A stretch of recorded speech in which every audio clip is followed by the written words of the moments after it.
If you know me, you know I'm a night owl.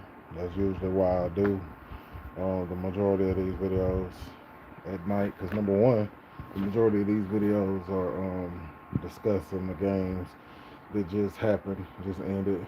Um, so I like to get it fresh, so I can literally be the person who tells you first before you hear it on Get Up or um, First Things First or First Take or um, um, Wake Up or whatever other early morning show that you might watch, right? Um, and if y'all can hear my TV in the background, let me know so I can turn it down. And nobody's watching right now, but I'll say that again in a little bit. Um, but yeah, when I got time in the morning, I might as well. I'm up every morning between 5 and 5:45 a.m. No matter if I go to sleep at 2 or 3, I'm up between 5 and 5:45 a.m. So if I got the time in the morning, then I'm gonna definitely try to, what I'm saying, get something to y'all in the morning, and that's regardless of if I give y'all something the night before or not, um, because maybe I forget, to say something that night. So proud of this group and the way we played. I wish we trusted that style of play a little bit more, but I know playoffs kind of shifted our rotations and what we wanted to do. But I'm so proud, and it was my favorite year of my basketball career. Okay, so that got a lot of people sort of shaking their Yeah, I heads gotta add Jalen in some Brown in ways on this because the two title things because I sort of wish we had trusted that a little more in the playoffs, I spoke whatever on him the that other is that he's night, referring but to, and then his favorite year of his career. Jay, what was your reaction to him saying that? I think Jalen Brown is one of the best players in the league. I'm 100% with Jay Will with what he was saying yesterday. Like, lack of awareness was just perfect. It was the perfect thing to say because it's like, bro, for your entire career, for you and Jason Tatum's entire career, they've tried to pin y'all against each other. They literally just said in 2024 when y'all finally won the championship that okay, maybe they can play together. And then in 2025, Tatum gets hurt, and you got to go through 2026 alone. You have your best year. Like I said the other night, it would have been if you put this year for JB with Tatum, it's like his fourth year. But it's like, bro, for you to say that, it's what it sounds like. It's what it insinuates. And Jalen Brown is he's too intelligent, bro, to like be that emotional. I'm an emotional man, but the growth that I've had in controlling my emotions, and you know what? I'm 39. I'm 39. I think JB is like 28. I didn't. I couldn't control my emotions that well at 28, so I gotta give him grace. I gotta give him grace. But as intelligent as I am, I think JB is probably more intelligent than me. You know what I'm saying? Especially in my 20s. I'm wiser, damn near 40, but in my late 20s, JB is probably definitely more intelligent. And it's like, bro, you gotta do better. You gotta be better, man. But whatever, man. Let's get into last night's games. Um, we had a dud game one in New York, and we had a great game one in San Antonio.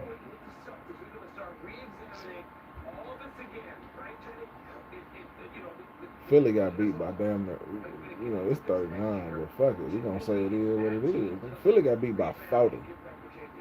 They got beat by 40 last night, bro. That's crazy. Um, they just had a crazy 7 game series. New York had a little bit more rest. Not only did their series only go 6, they handled them last 2. New York was rested, Philly wasn't. It's game one. You can lose by 40. You can lose by 4. It's one game. If New York wins game two, the New York did exactly what they were supposed to do. They defended their home court, and now Philly, y'all gotta go home and y'all gotta defend y'all's. If Philly wins game two, then despite I think that was Dante. Dante just signed with Seattle. Yeah. What up, Kinfolk? Dante Fowler just signed with Seattle. That's what's up. That's what's up. Um, holler at my cousin about that one. Wink, wink. But yeah, man. Um, lose by 40, lose by 4. It's one game. Because if New York wins game two, then they did their job. They defended their home court. But if Philly wins game two, guess what?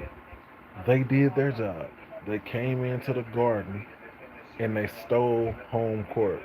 And now they're going back home for game three, where they'll be favored to win in a 1-1 series that they can now go up 2-1 in. And guess what? New York winning by 40 in game one would mean absolutely nothing. So, New York has to capitalize.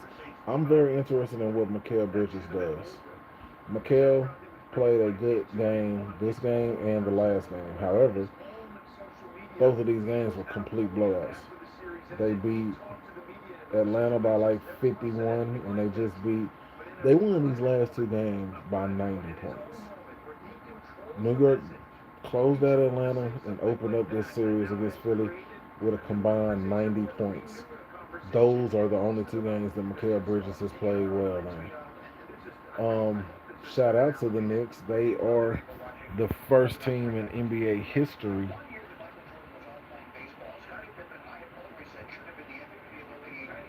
Um, to get back to JB real quick, that's interesting because Greeny just brought up when Jordan was playing baseball and Scotty should have been MVP.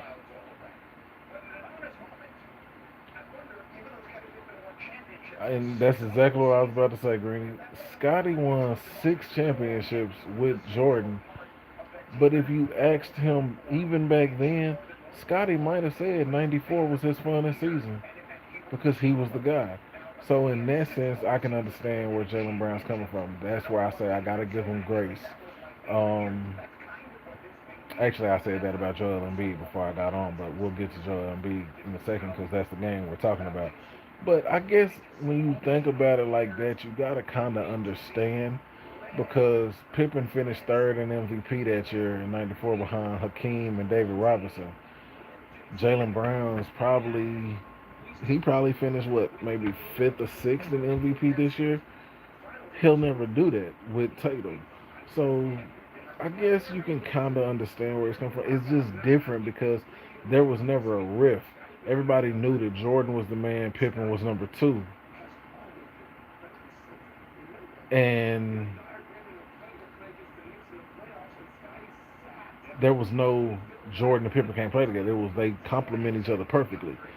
Brown and Tatum has always been they try to pitch out against each other, so that's still gonna be the pushback, and that's where I would advise JB, bro, just use your brain, bro, because you're too intelligent, bro. You know what they're gonna run with. Now, do y'all give a fuck? Maybe y'all don't. I'm pretty sure y'all don't because y'all didn't give a fuck from 2018 to 2023 when y'all kept dying by the three and you kept saying this is how we're gonna play, and you finally won in 24. So then you got to say, see, I told you. So now 25 and 26, you continue to die by the three, but you're gonna keep doing it because you're gonna keep going back to where we won in 24. And technically, with all the Eastern Conference Finals that they've made it to, they should have made it to more championships than two. They probably should have won more championships than one. But they're going to analytically look at it in Boston and say, this is a success. It works. So they're going to keep doing it. The thing is, you have to have the right personnel. And they don't have the same personnel that they had in 24 and 26, and that's why they at home after the first round when they were supposed to make it to the NBA Finals. But again, we're not talking about the losers. Um, Paul George was great last night. It's in the sense of how great you could be, because really it didn't mean shit. It meant absolutely fucking nothing. But PG was the best player on the court for Philly, for what it mattered. Um, Maxie was horrible, and B was terrible. It hurts me to watch Joel run sometimes, but when he can go, he goes, bro. And that's why I give Joel an embrace because, like I spoke on the other night and yesterday, or the other night, whatever, 2 nights or whatever. Absolute talent wise, Joel is top 5 center of all time. Just all around talent. It's just injuries. Man, bro. You talk about the what ifs, the Grant Hills, the Penny Hardaways, to a lower extent, T Mac, just because he actually had a good career. The Brandon Roy's, um, bro, Joel Embiid, bro. That's wow, wow, wow. But I'm interested in seeing what Mikal Bridges does because, oh yeah, the Knicks made history. They are the only team to win 3 straight NBA playoff games by at least 25 points. Like I said, they won the last 2 by 90, and I think they won Game 6 by like 26 or 27 or something like that. Who's the last coach to win a series after losing Game 1 by 30? It happens, bro. That's what I'm saying. It happens. It doesn't happen often, but it happens. Like I said, you lose by 40, you lose by 1. It all means the same, especially if it's in Game 1, because you have anywhere from 4 to 6 more opportunities to erase it. But I'm interested to see what Mikal Bridges does because what are you gonna do in a game that they ain't just got you out there getting garbage time stats, right? Um, what are you gonna do in a game where they actually need you and they need that bucket, they need that stop, they need that play made, right? Because Mikal Bridges has done absolutely nothing for them other than these last 2 blowout wins by a combined 90 points. Like I said, they have an opportunity to fully defend home court and go up 2-0 and then go back to Philly and have a chance to really damn near put this shit away by going up 3-0. If they lose home court and it's 1-1 when they go to Philly, they definitely got to win game 3 to not, to go 2-1 and not fall to 1-2. So I want to see what Mikal Bridges does in these next 2 games the most. Brunson, big body, man. He was Jalen Brunson. I heard Greeny this morning say the Knicks' greatest playoff performer possibly other than Bernard King. And Bernard King don't get the respect and credit he deserves, and I agree. I agree. Even above Patrick Ewing, I don't think Wilbon like that, but even above Patrick Ewing, that's why we say if Brunson gets one, he's the guy. He's the man in New York forever.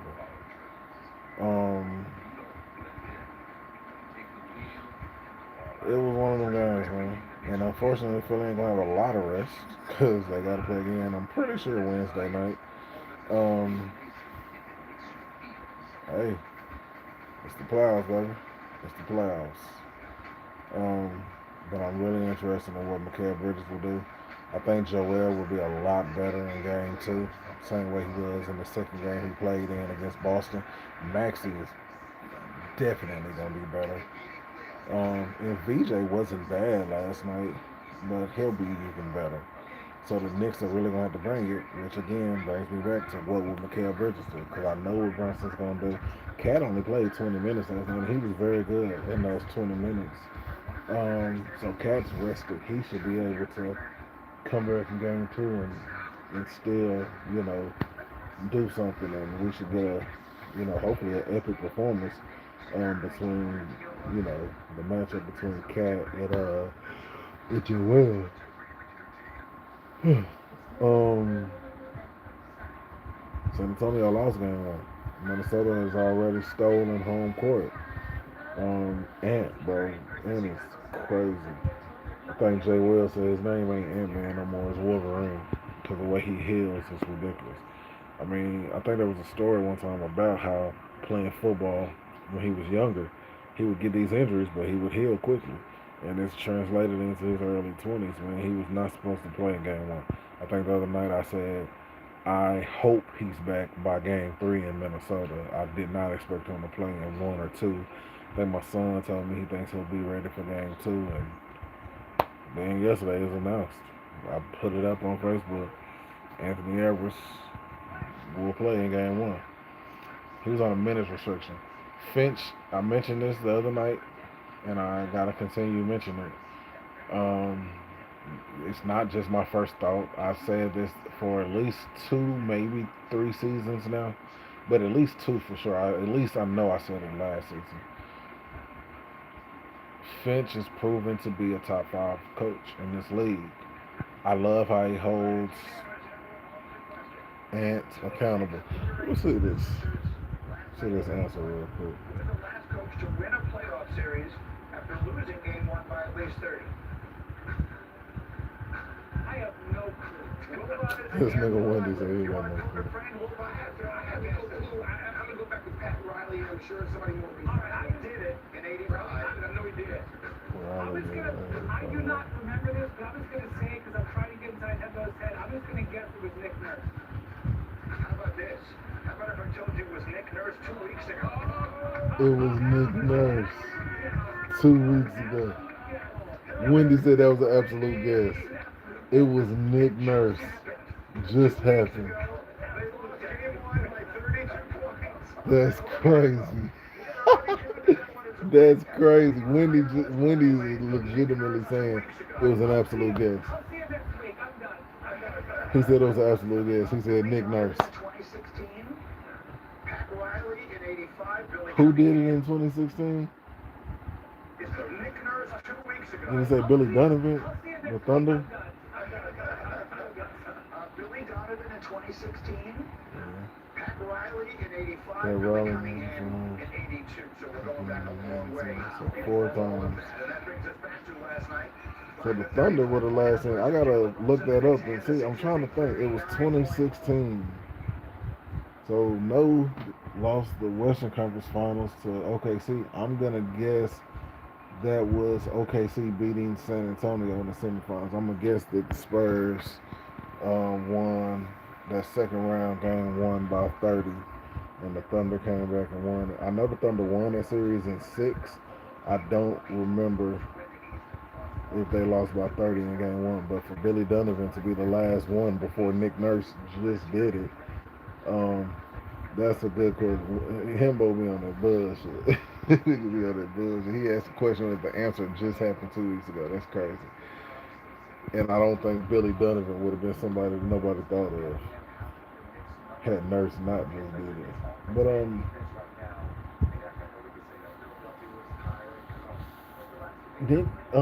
Finch. Ant was on a minutes restriction, and I didn't know the minutes restriction. I just told my son, I said, I'm pretty sure it's like 20, 25 minutes. And he looked up at the end of the game. He said, yeah, he played 25 minutes. I was like, yeah. I said, if he's on a minutes restriction, 30 minutes in your first game back is not a minutes restriction. If you're going to play 30, shit, you might as well play 40. Right? So I'm like, if he's on a minutes restriction, they're going to keep it to about half of the game, which is 24 minutes. So I said 20 to 25, and he played 25. Okay. I don't know this for sure. If you know, tell me. If not, I'll stat check it and I'll say it later in the comments. I'm sure, because I think Ant played most of that 40. So I'm going to assume Ant only played about 15 minutes coming into the fourth quarter last night. 15 of his 25 minutes coming into the fourth quarter. That's 5 minutes per quarter. Just enough to break a sweat, get some conditioning, get ready. Then in the fourth, he was unleashed. He could play his full type of time. Finch managed that so well. Ant scored 18 points in 25 minutes. In the playoffs, he's normally going to play about 36 to 40 minutes, maybe 42 at the most. That's going to translate to about 26 to 30, 31 points if you look at the 18 and 25. 18 25 per 36 is about 26 points. Playoffs, you probably play 40. It's about 30 minutes. 30 points.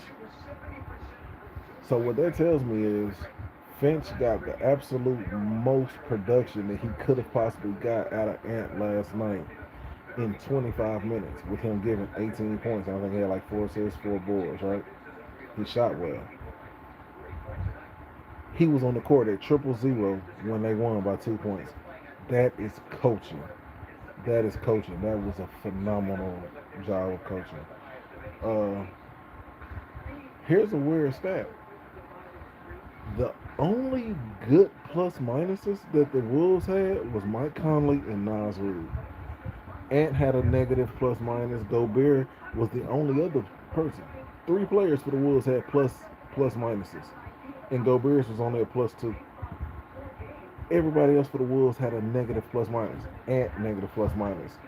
McDaniels, who's playing great and continuing to be consistent for them offensively, he had a negative plus minus. Shannon Jr., who probably was like the second, third best player for them last night, he had a terrible plus minus. The only 2 good plus minuses, I think they were both plus 13, or maybe it was like a plus 12 and a plus 13. Mike Conley Jr., who gave him like 10 and 6 in 24 minutes or something like that, and Naz Reid.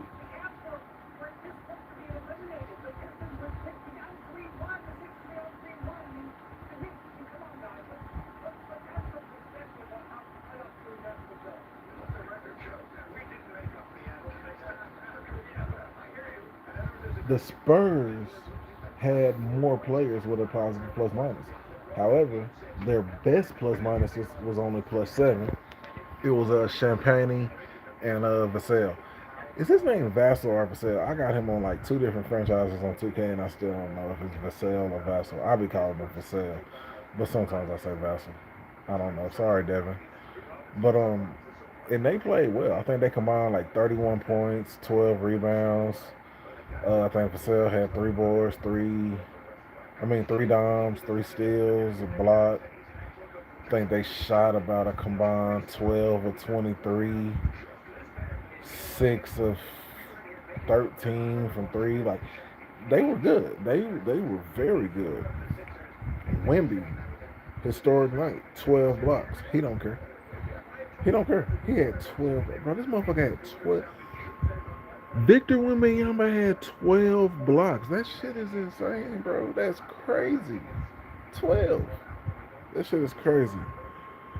All right, I ain't got my contact in. What'd you say? Spurs hope. Anyway, they ain't losing the series. I don't know. A lot of people are picking the Wolves right now. I'm not. I still think the Spurs can get it, but I believe the Wolves definitely can get it. The Wolves have been, and I said that the other night, that the Wolves have been to back-to-back Western Conference Finals, and they could make it to a third. I don't see them making it to a championship, but they could make it to a third straight Western Conference championship. And that's why, again, Finch has to be credited as a top 5 coach in this league.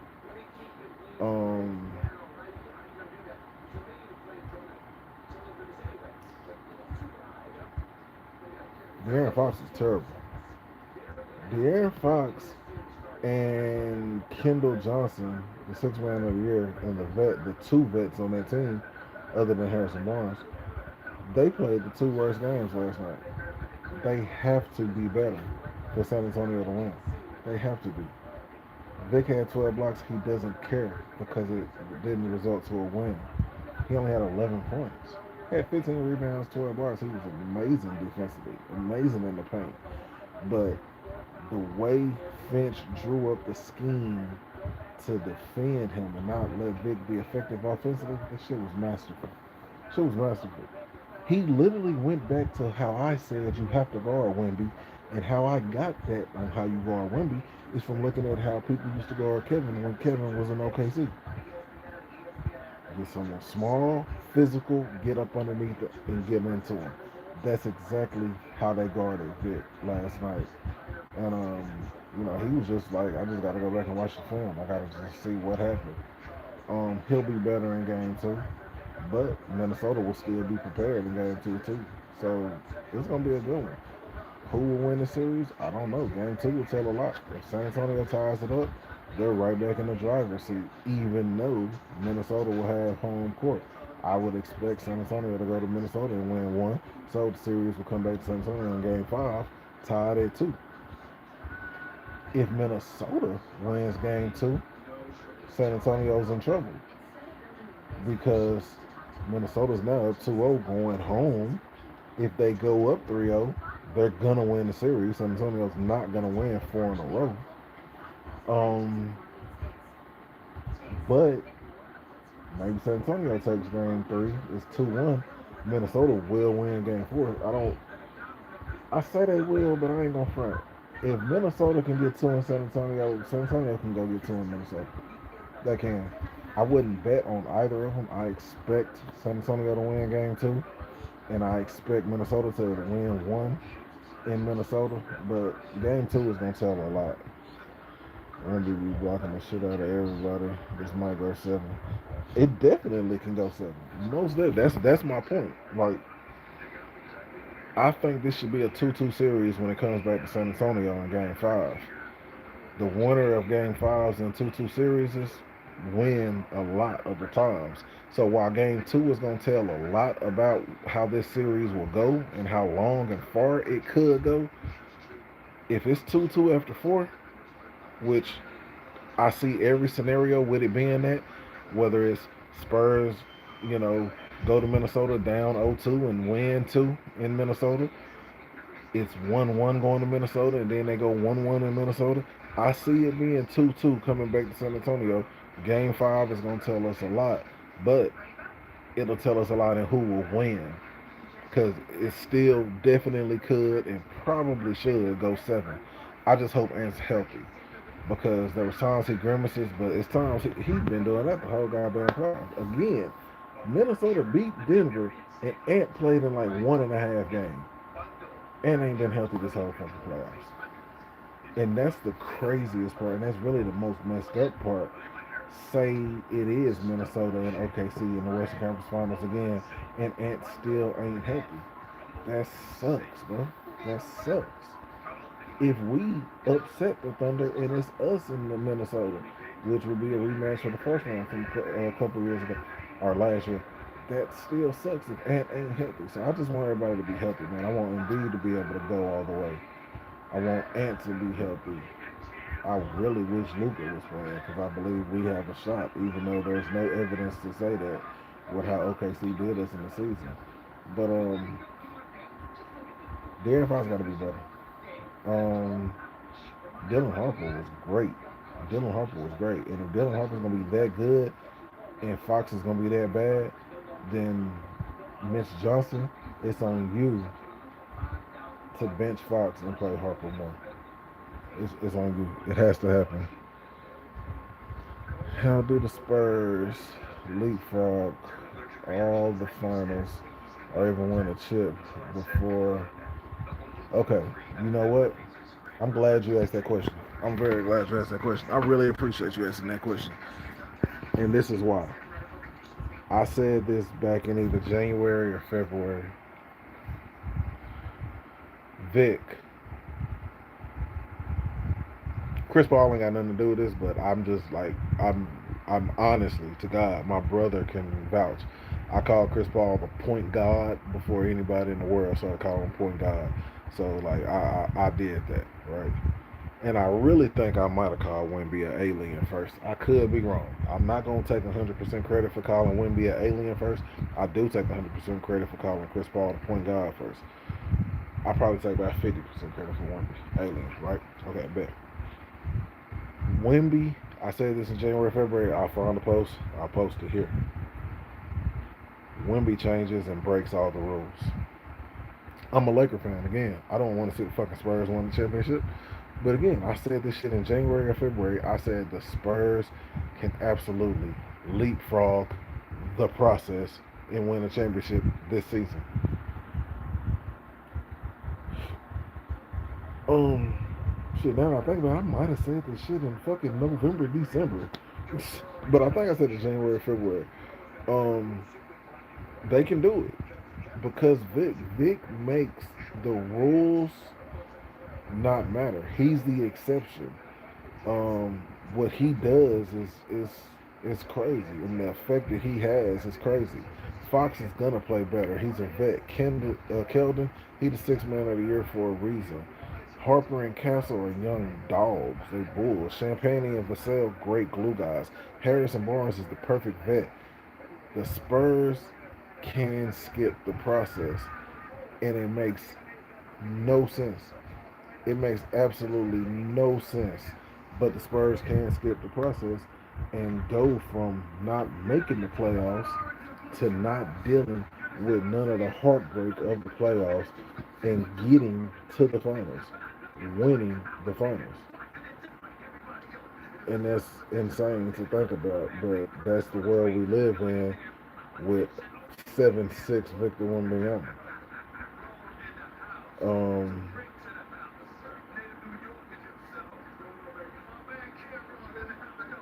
Killer, my nigga Killer Cab on first thing. I definitely gotta check this shit out.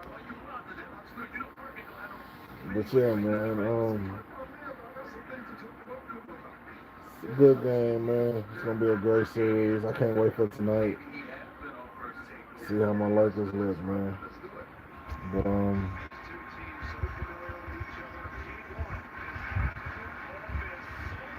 facts. I definitely agree. I definitely agree. This will be the time to beat Wemby. If you're gonna beat Wemby in the finals, you better do it this year. It was crazy, man. 7 blocks in the first half. 10. I think it was early in the third. Like the shit was incredible, bro. Like the dude erases everything, and it don't make sense. It just don't make sense. So they are at a different set. Cause I was like, look like Stephen A. at a different set. So him and Cam somewhere else. Shay in studio and, and Perk there too.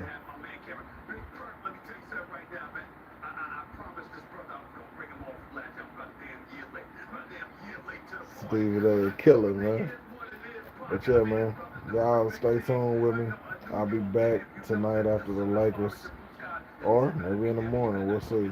But definitely have some stuff to discuss, man. I really appreciate y'all.